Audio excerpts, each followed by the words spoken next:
Somebody get this stray Juliating. Somebody get this stray out of my meeting. 900 employees, a company-wide meeting, and Grant Whitfield, billionaire CEO, just pointed at the only black intern in the room and told him to leave. You deaf too?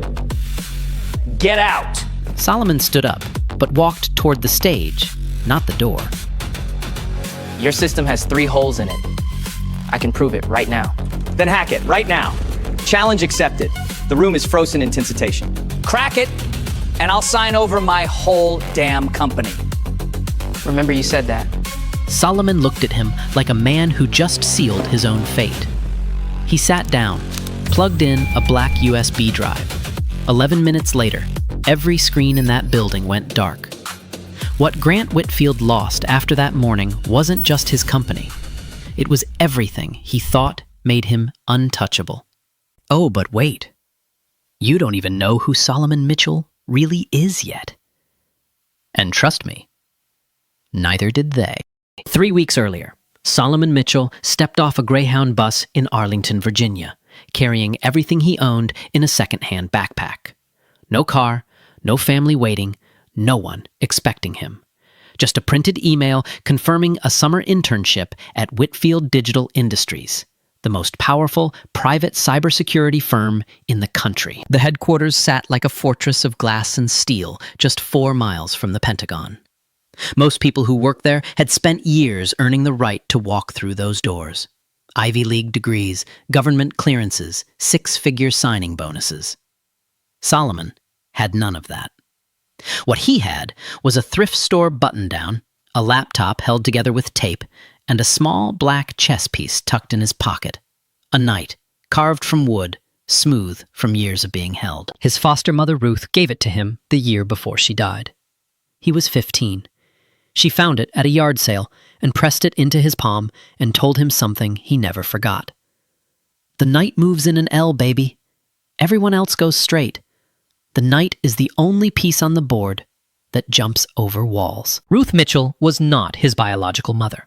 She was a 61-year-old woman in East Baltimore who took in kids nobody wanted.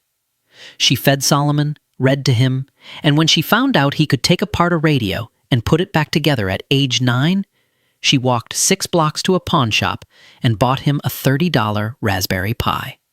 That little circuit board changed his life. By 12, Solomon was writing his own code. By 14, he had built a functioning firewall for his middle school's network, for free, because no one would have paid a black kid from foster care to do it. By 16, he placed first in a national cybersecurity competition that drew contestants from MIT, Stanford, and Carnegie Mellon. He was the youngest, the only one without a college name behind him, and the only one the judges almost didn't let compete because they assumed his registration was a mistake. That competition put his name on a list, not a college list, but a government one. The Department of Defense had a program most people never heard of. They recruited young, they recruited quiet, and they recruited talent that the rest of the world had already decided to overlook. Solomon was exactly what they were looking for, but none of that was on his badge the morning he walked into Whitfield Digital Industries. The receptionist looked at his backpack, then at his face, and asked if he was there to deliver something. He said no, he was the new intern. She handed him a gray badge, the lowest tier in the building. Everyone around him wore silver or gold. The lobby alone told Solomon everything he needed to know about Grant Whitfield. A 40-foot digital wall displayed real-time cyber threat maps from 6 continents. Military-grade security scanners lined the entrance, and painted across the main wall in brushed steel letters was a quote: "If it can be built, it can be perfected. If it's perfected, it can't be broken." Grant Whitfield. Grant was 45, Stanford dropout, built his first firewall patent at 21, sold it for 8 figures, and used every dollar to create WDI.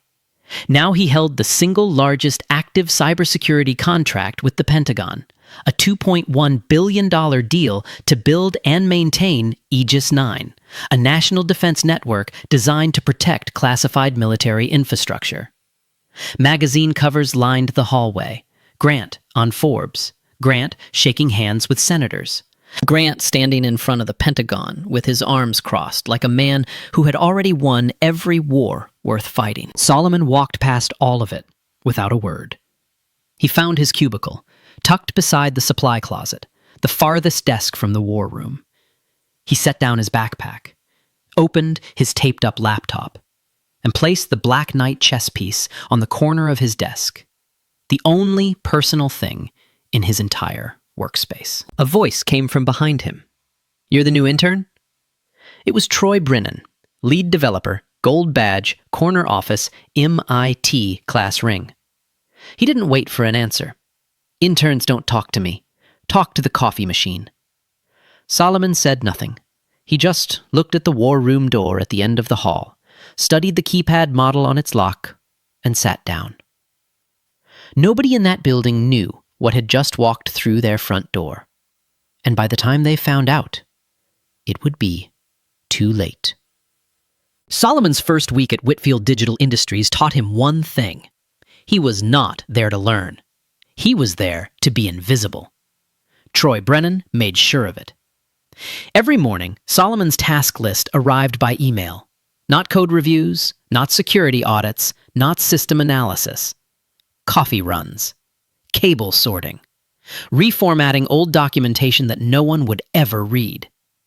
One morning, the email simply said, "Conference room B needs new toner cartridges. Handle it." Solomon handled it. He handled all of it. Without complaint, without expression, without giving anyone a single reason to look at him twice. But every night, after the building emptied, he stayed at his cubicle, his taped-up laptop open, his black USB drive plugged in, and he studied Aegis 9. Not from the inside, because his gray badge gave him no access, but from every piece of public-facing architecture documentation, every API log he could reach, every packet of data that touched the outer perimeter of the system. He mapped the structure the way a surgeon studies an X-ray before cutting. Nobody noticed. Nobody cared. On his fourth day, Solomon wrote a 6-page analysis of a vulnerability pattern he had found in Aegis 9's public API response headers. It was detailed, precise, and if he was right, it meant the authentication handshake layer had a timing flaw that could be exploited during session token refresh cycles. He sent it to Troy Brennan's inbox with the subject line, "Potential Vulnerability, Aegis 9 API Layer." Troy deleted it without opening it. 20 minutes later, Solomon received a reply, not to his analysis, but to the intern group chat.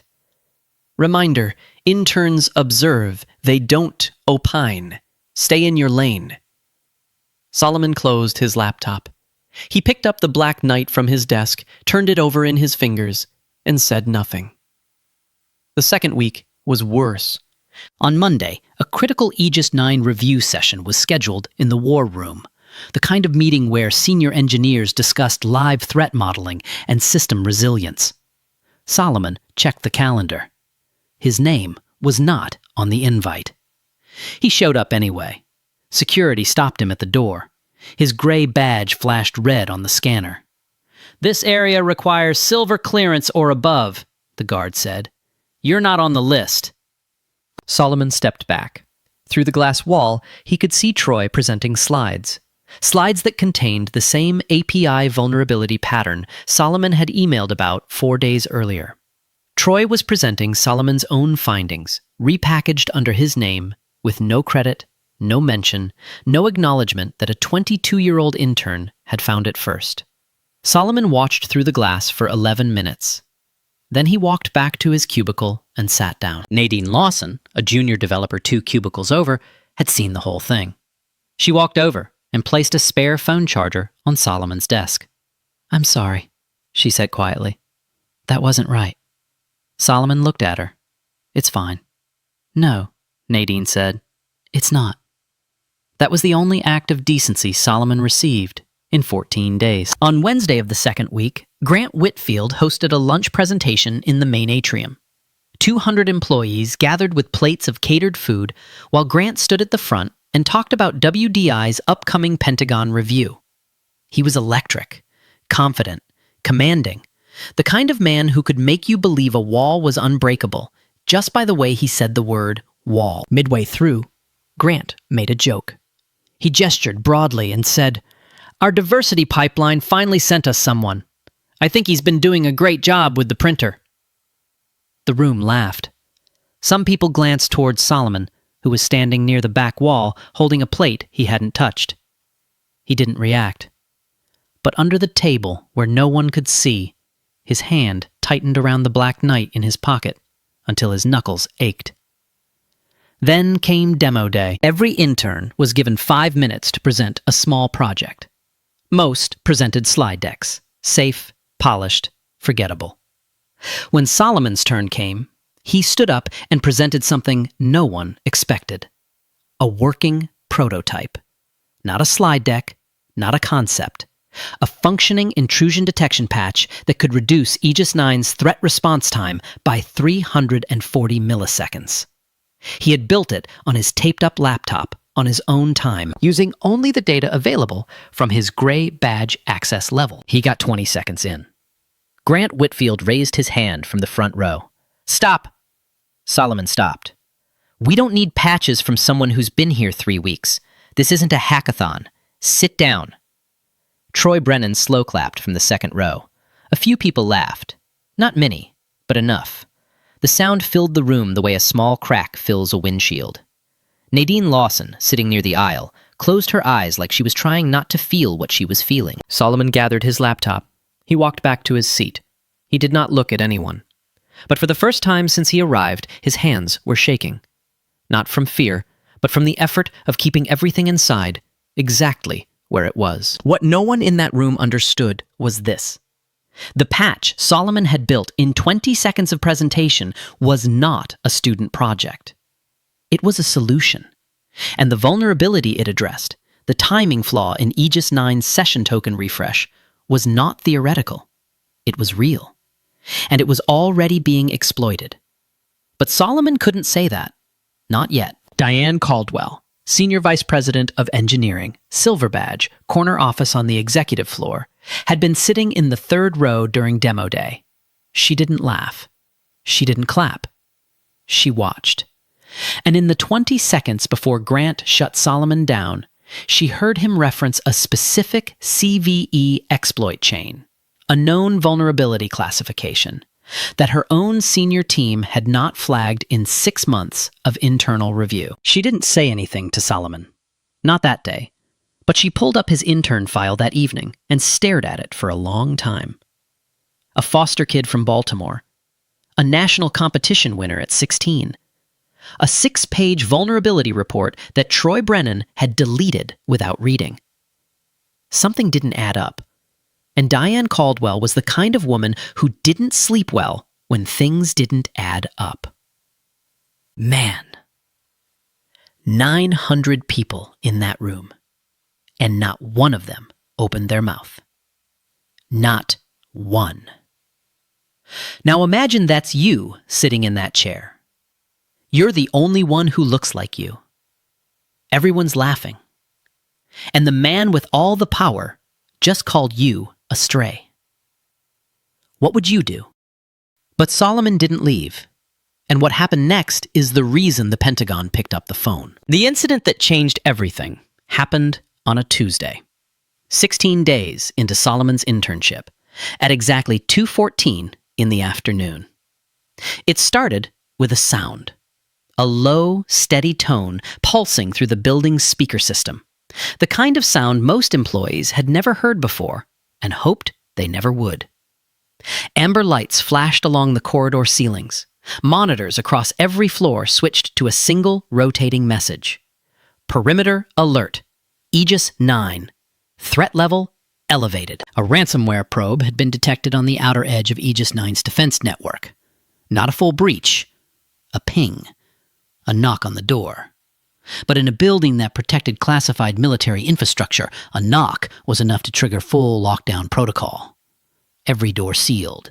Every badge was rescanned. Every engineer on the Aegis 9 team dropped what they were doing and moved toward the war room at a pace just short of running. Grant Whitfield arrived in 90 seconds. He burst through the war room door with his jacket off and his sleeves already rolled up. Troy Brennan was at the main terminal, pulling up network traffic logs. Diane Caldwell stood behind him, arms crossed, watching data scroll across 6 screens at once. The room was tight with bodies and tension and the hum of machines working harder than they were designed to. Solomon was not in that room. His gray badge couldn't get him through the door. He didn't try.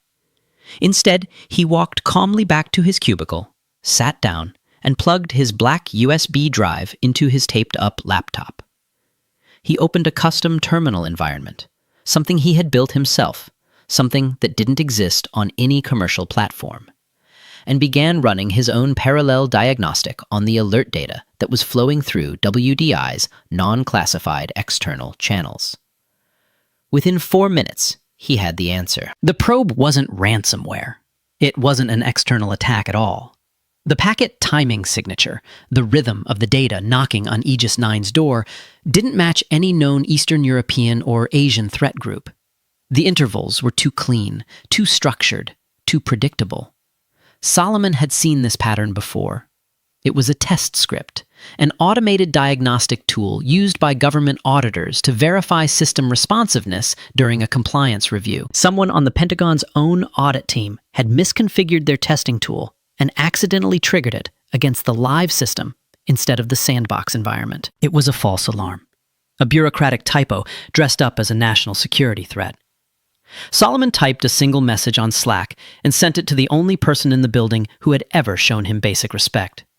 Nadine Lawson's screen lit up. Tell them it's not ransomware. It's a recon sweep. Origin is spoofed Eastern European relay, but packet timing matches domestic. Someone on the audit team misconfigured a test script. False alarm. Nadine stared at the message. She read it twice. Then she stood up, walked to the war room, and knocked. Diane Caldwell opened the door. Nadine showed her the message. Diane read it, paused, then turned to Troy. Pull the audit team's activity logs for the last 40 minutes. Troy frowned. Why? Just do it. He did. And Solomon was right. Every word. The probe was traced back to an auditor's laptop running a misconfigured diagnostic script. False alarm. No breach. No threat. No enemy at the gate. Just a government contractor who clicked the wrong button. The lockdown was lifted within the hour. Grant Whitfield sent a company-wide email taking full credit for swiftly identifying and neutralizing the incident. Solomon's name appeared nowhere. Troy sent a follow-up reminder to interns about staying in their lane during security events. But Diane Caldwell did not go back to her office. She walked to Solomon's cubicle. She looked at his screen, the custom terminal, the diagnostic output, the analysis that her entire senior team had failed to produce in the time it took Solomon to type a Slack message. She saw code running in an environment she had never encountered in 20 years of cybersecurity work. "Where did you learn to do this?" she asked. Solomon looked up. "I taught myself." Diane didn't believe him. But she didn't walk away either. She stood there for a long moment, studying his face the way she had studied his code, looking for something that didn't add up. Then she nodded once and left without another word. That night, Solomon sat alone in his studio apartment. A mattress on the floor, a folding table, nothing on the walls. He held the black knight chess piece in his palm and turned it over slowly. And somewhere in the back of his mind, Ruth's voice said what it always said. "The knight jumps over walls, baby. That's what makes it dangerous." Outside his window, Arlington glowed with the lights of buildings full of people who still had no idea who Solomon Mitchell was. But one person was beginning to wonder. And wondering, in a place like Whitfield Digital Industries, was the most dangerous thing of all. The all-hands meeting was scheduled for Friday afternoon, the last day of Solomon's third week. Grant Whitfield had called it personally. 900 employees packed the main auditorium, filling every seat and lining the walls too deep. The energy in the room was electric. Word had spread that the Pentagon's final certification review of Aegis 9 was less than 10 days away. If the system passed, WDI would secure the largest single defense contract renewal in the history of American cybersecurity. $2.1 billion. Grant's name cemented in history. His legacy made permanent. Grant took the stage like a man who had already won. He wore a charcoal suit with no tie, his sleeves rolled to the forearms, his signature look, the one from the magazine covers. He gripped the microphone with the ease of someone who had never once been told he was wrong in his own building. "Ladies and gentlemen," he began, "in 9 days the Department of Defense will conduct their final review of Aegis 9. And when they do, they will find exactly what every red team in the country has already found. Nothing. No breach, no weakness, no crack in the wall." He paused. Let the silence do the work. Because this system is not just good, it is perfect. And perfection does not break. The room erupted. Applause, standing ovation from the front rows. Troy Brennan clapped the loudest, gold badge catching the stage light like a medal. Solomon sat in the last row, gray badge, same thrift store shirt, same taped-up laptop bag under his seat. He had listened to every word. And when the applause faded and Grant opened the floor for questions, Solomon raised his hand. The room didn't notice at first. A gray badge in the back row was furniture, invisible by design. But Diane Caldwell, sitting in the fourth row, saw it. She turned around, and then the person next to her turned, and then the row in front. One by one, heads swiveled toward the back of the auditorium like dominoes falling in slow motion. Grant noticed the shift. He squinted toward the back.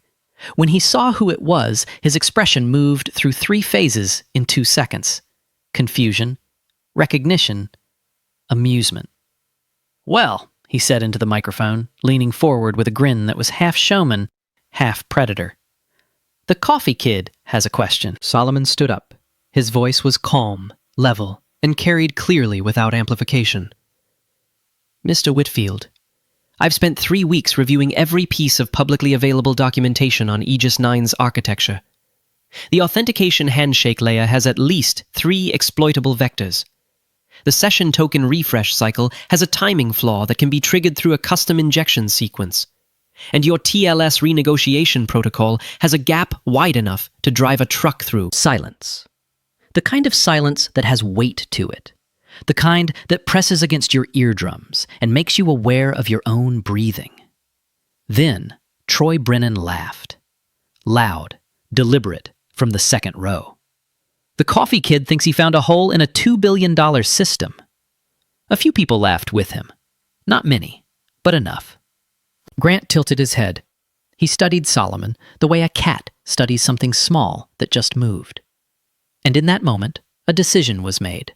Not a rational one, not a strategic one, but the kind of decision that only a man who has never been publicly challenged in his own kingdom would make. Grant's ego stepped forward. His judgment stepped back. And the words came out before the smarter part of his brain could stop them. "You know what?" Grant said, his voice rising for the crowd. "Somebody get this stray a terminal." He spread his arms wide. "Hack this system, right here, right now, in front of every single person in this room." He paused, letting the drama build, feeding off the energy of 900 people who were already leaning forward in their seats. "And if you crack it, I'll sign over my whole damn company." The room buzzed. People whispered. Phones came out. Troy Brennan leaned back in his chair with his arms crossed, and a smirk that said this was already over. A workstation was wheeled onto the stage. The main projection screen lit up with Aegis 9's sandbox environment, a live mirror of the actual defense system, identical in every way except that it wasn't connected to classified military networks. The cursor blinked on a dark screen, waiting. Solomon walked to the stage. He didn't rush. He didn't hesitate. 900 pairs of eyes tracked him the way an audience tracks a man walking to the edge of a cliff. He sat down at the workstation, removed the black USB drive from his lanyard, the same one every coworker had dismissed as a music stick, the same one Troy had joked about in the break room, the same one that held a custom-built penetration suite Solomon had coded himself over 6 years. He plugged it in. Before his fingers touched the keyboard, he looked up at Grant Whitfield. The first time in 3 weeks that Solomon had held direct, unbroken eye contact with the man who owned the building, the system, and every person in it. "You should know," Solomon said quietly, just loud enough for the front rows to hear. "I'm not doing this to embarrass you. I'm doing this because people's lives depend on this system actually working." Grant smirked. 11 minutes to prove the whole world wrong. Clock's ticking, kid. Solomon turned to the screen. His fingers found the keys. And he began. The room watched. The projection screen filled with scrolling code. Fast, precise, deliberate. Solomon's keystrokes had a rhythm to them, steady and unhesitating, like a pianist playing a piece he had memorized so deeply it lived in his muscles, not his mind. He initiated a custom handshake injection targeting Aegis 9's TLS renegotiation sequence. He exploited the timing vulnerability in the session token refresh cycle, the exact flaw he had written about in the 6-page report Troy deleted without reading. Layer by layer, Aegis 9 opened. Authentication bypassed. Internal routing tables exposed. Encrypted database headers unlocked. Each layer peeling away like skin from a fruit, clean and irreversible. The room's energy shifted. People stopped whispering. Troy uncrossed his arms. Diane Caldwell stood up from her seat. On screen, the progress bar of Solomon's penetration suite climbed. 60%, 70, 80, and with every increment, the silence in the room grew heavier, thicker, harder to breathe through. Grant Whitfield's smirk was gone. His face was pale. He stepped toward the workstation and said, "That's enough. Stop." Solomon didn't stop. Grant's voice cracked. "I said stop!" Solomon's fingers kept moving, and 900 people watched a 22-year-old intern do what every red team in the country had failed to do: break the wall that could not be broken. 11 minutes and 14 seconds. That's how long it took. Not an hour, not a day. Not the 6 months Grant Whitfield's own senior team had spent assuring him the system was untouchable. 11 minutes and 14 seconds from the moment Solomon's fingers touched the keyboard to the moment he pressed enter one final time. Every screen in the auditorium went black. 900 people held their breath. Some stood. Some grabbed the person next to them. The projection screen on stage, the one that had been displaying Aegis 9's proud, layered architecture like a cathedral of code, flickered once, twice, then resolved to a single line of text, green font on black background. 2 words and a name. Aegis 9. Breach complete. All nodes compromised. Nightfall. Nobody moved. Nobody spoke. The silence was so thick you could hear the air conditioning cycling through the vents 3 floors up. Solomon unplugged his USB drive, placed it back on his lanyard, stood up from the workstation, and turned toward the audience, not with triumph, not with arrogance, but with the quiet, steady expression of a man who had done exactly what he came to do. Grant Whitfield's face had gone from pale to gray. His hands were shaking. He looked at the screen, then at Solomon, then at the screen again, like a man watching his house burn and still not believing it was on fire. Then something broke inside him. Not sadness, not humility. Rage. "Security!" Grant's voice cracked across the auditorium like a gunshot. "Get him out of here, now! This is sabotage. This is a criminal act. Someone call legal. I want this kid arrested before he reaches the parking lot." 2 security guards moved toward Solomon. Troy Brennan was already on the phone, his face white, barking instructions at the legal department. The auditorium erupted into chaos. People standing, talking over each other, some filming on their phones, others heading for the exits like the building itself might collapse. Solomon didn't resist. He didn't run. He let the guards take his arms, and as they walked him toward the door, he looked back at Grant one last time. He didn't say a word. He didn't need to. The Black Knight had jumped the wall. And the wall was in pieces. That night, Grant didn't sleep. He sat in his office with the lights off, staring at his phone, waiting for the legal team to confirm charges had been filed. He told himself this was sabotage, an inside attack, a disgruntled intern with a grudge and a stolen tool set. He told himself the system was fine, that what Solomon had done was a trick, a stunt, something that could be explained away and patched by morning.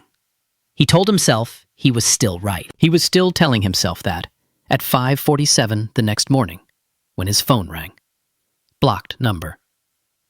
Mr. Whitfield, this is Colonel Harold Price, United States Department of Defense, Cyber Command Division. Grant sat up straight. Colonel, I was going to call your office this morning.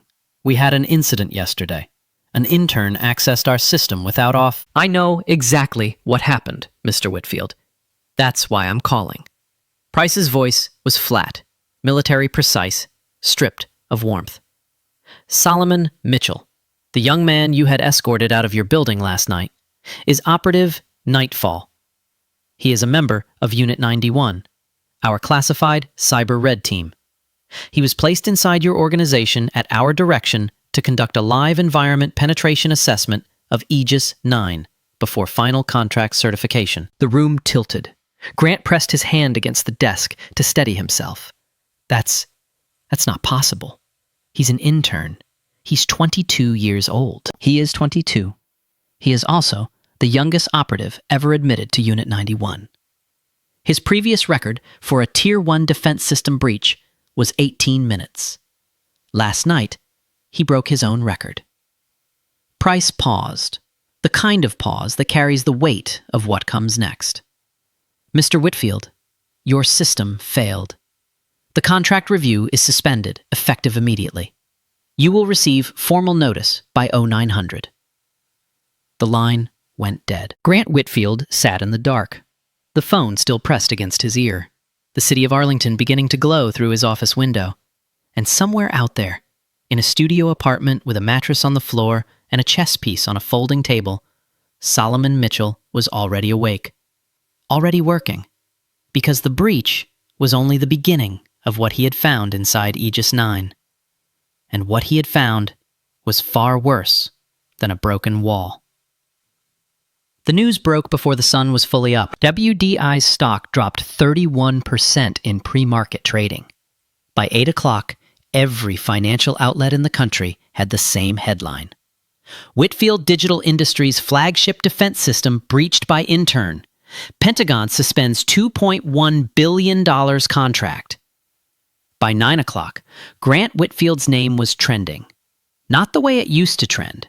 Not Forbes covers. Not keynote invitations. Not glowing profiles about the man who built a wall the world couldn't break. This time, it was different. This time the wall was rubble, and 900 employees had watched it happen. Grant's board of directors held an emergency call at 7:15. 8 voices on the line, none of them friendly. The chairman, a 70-year-old defense industry veteran named Arthur Caldwell, no relation to Diane, told Grant in plain language that the board expected a public statement within the hour and a full internal investigation within the week. Grant promised both. Then he hung up and did something far more dangerous.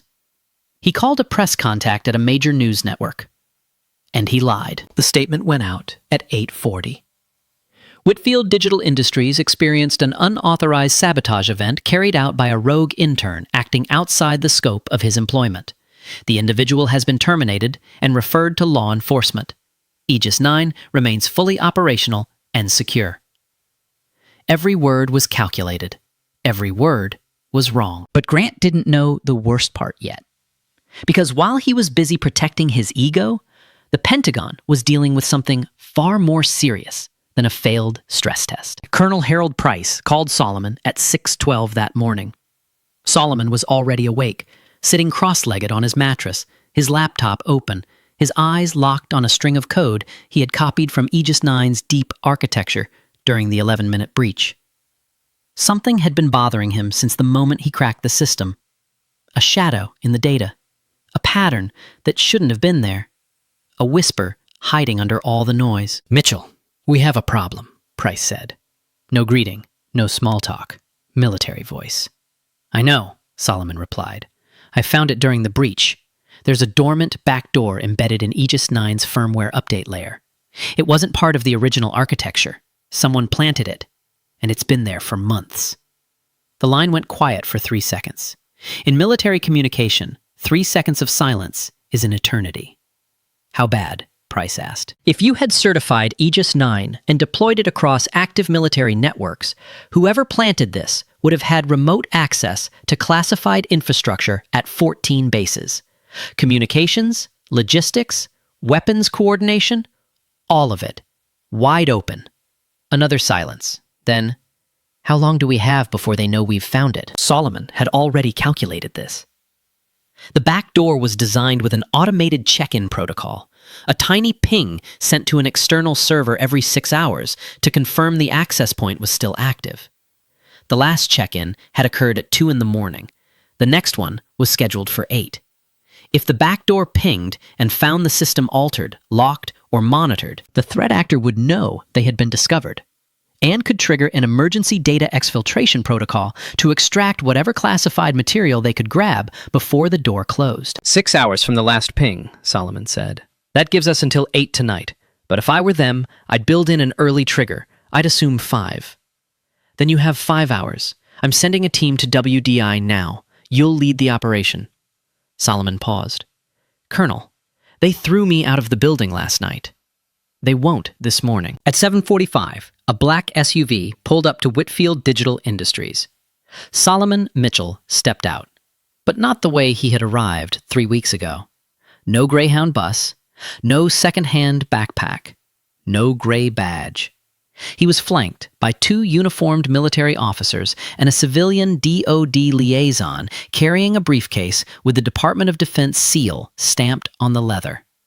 Solomon wore the same thrift store shirt, the same taped-up laptop bag, but around his neck hung a new lanyard, red, with a clearance level that made every badge in the building obsolete. The receptionist, who had mistaken him for a delivery driver on his first day, watched him walk past without a word.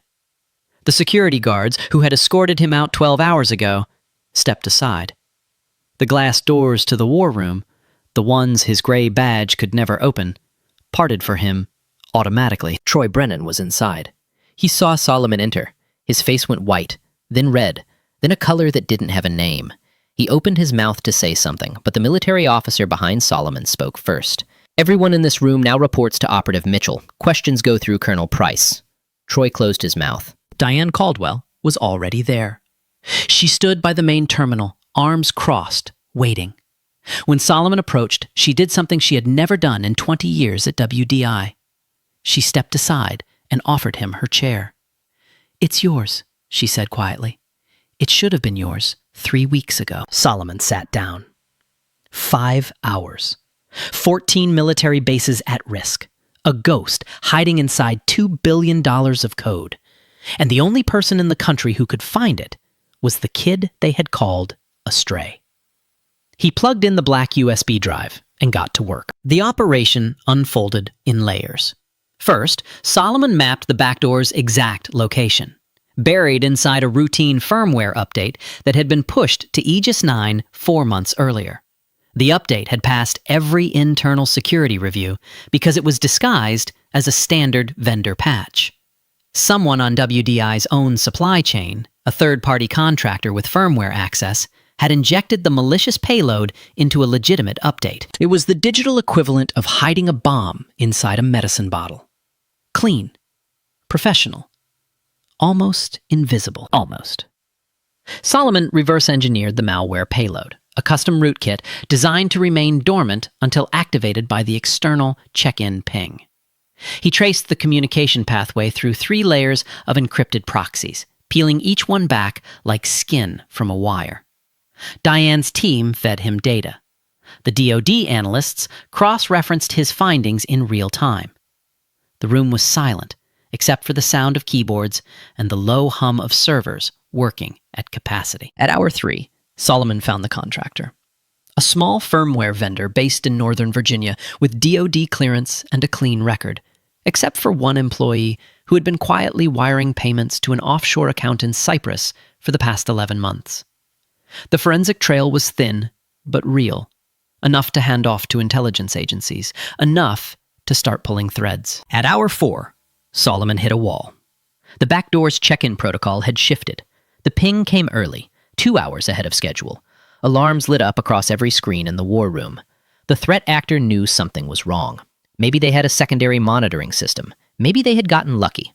It didn't matter. The clock had just been cut in half. Solomon's fingers moved across 2 keyboards simultaneously. His left hand isolated the compromised node, quarantining it from the rest of Aegis 9's network.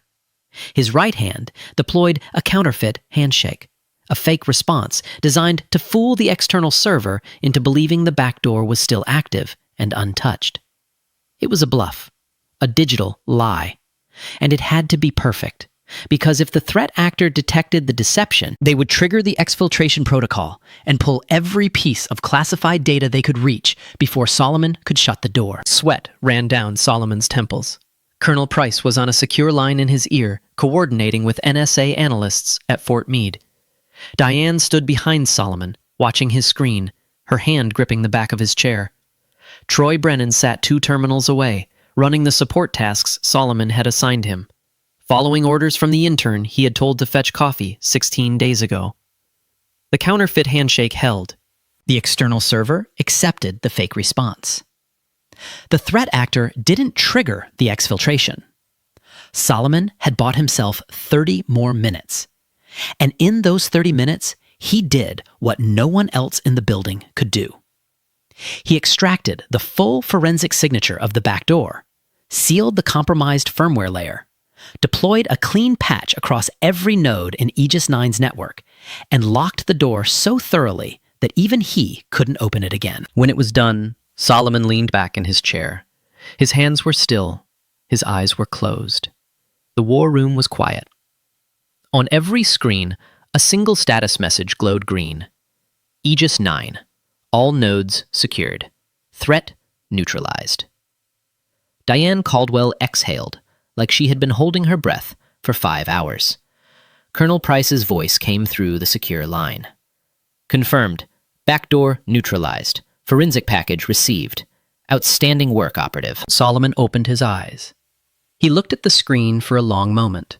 Then he said quietly, to no one in particular, "The wall didn't fall because I pushed it. It fell because no one checked the foundation." Grant Whitfield had been watching from the observation room the entire time. 5 hours. Through the glass, he had seen Solomon command the room, his engineers deferring to a 22-year-old, his systems being rebuilt by the hands of the man he had called a stray.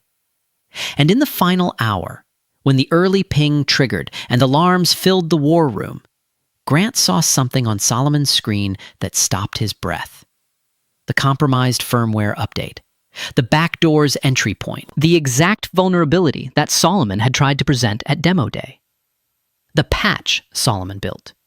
The presentation Grant shut down after 20 seconds. If Grant had listened, just listened, that back door would have been found 4 months ago.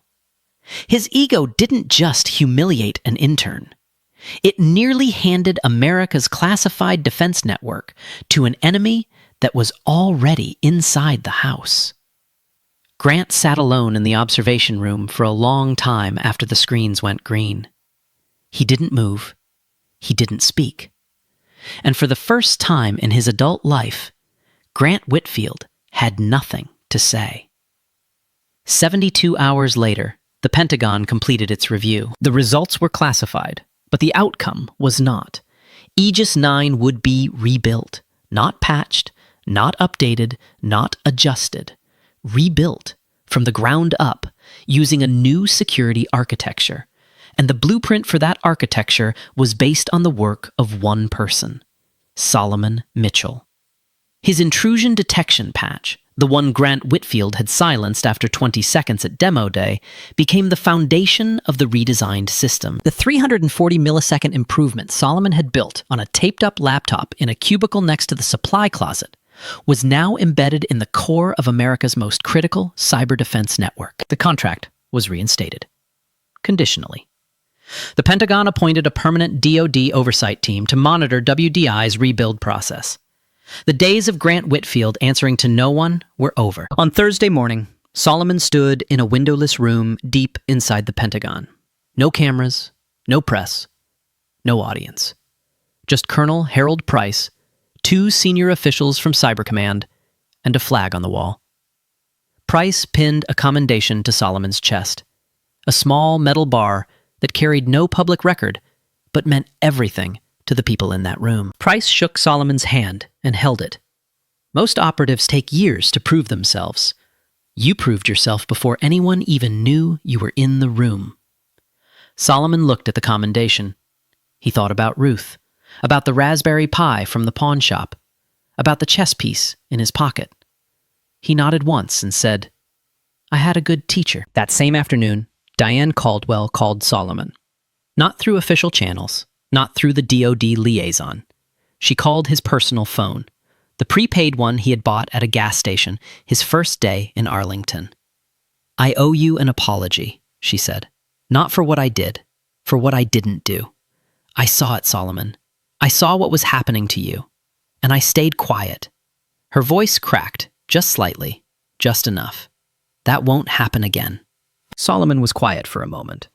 Then he said, "You were the only one who looked at my code. That mattered more than you know." The board voted on Monday morning, 8-2. Grant Whitfield was removed as CEO of the company he built from a garage. 23 years of work undone in 15 minutes. The public statement called it a resignation. Everyone knew it was a firing. His press statement, calling Solomon a rogue intern, collapsed within 48 hours. The Department of Defense released a redacted summary confirming the penetration test was fully authorized. Every word Grant had told the press was a lie. Congressional investigators opened an inquiry into why known vulnerability reports had been buried internally. Troy Brennan's deleted email was recovered. Solomon's 6-page analysis that identified the exact flaw the backdoor exploited. Troy was terminated the same week. His gold badge didn't follow him out the door. Diane Caldwell was appointed interim CTO. Her first act? Eliminate the badge tier system. No more gray, silver, gold. One badge, one level of respect. Her second act? An internal channel where any employee could flag security concerns directly to the CTO without passing through a manager. She named it the Mitchell Protocol. Nadine Lawson was promoted to senior engineer. Solomon personally recommended her to Colonel Price's civilian recruitment pipeline. Solomon declined every private sector offer that came in, each one worth more than Ruth Mitchell earned in her entire life. He accepted a full-time role with Unit 91 and began building something that had never existed, a training pipeline for young people from foster care and underserved communities to enter cybersecurity. Free tuition, full mentorship, real placement. He named it Knight's Move. On a Saturday morning, Solomon drove to Baltimore. He walked through a cemetery he hadn't visited in 6 years. Found Ruth's headstone. Simple, small, just her name and 2 dates. He knelt down and placed the Black Knight chess piece on top of the stone. "I jumped over the wall, Mama. Just like you said." He stayed there for a long time. And somewhere in Arlington, a building full of engineers was learning what Ruth Mitchell had always known.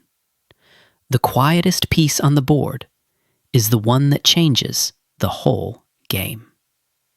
900 people in that room. 900 educated, credentialed, well-paid professionals. And not one of them saw what was right in front of their faces. Not because Solomon was hiding. He wasn't. He showed up every single day.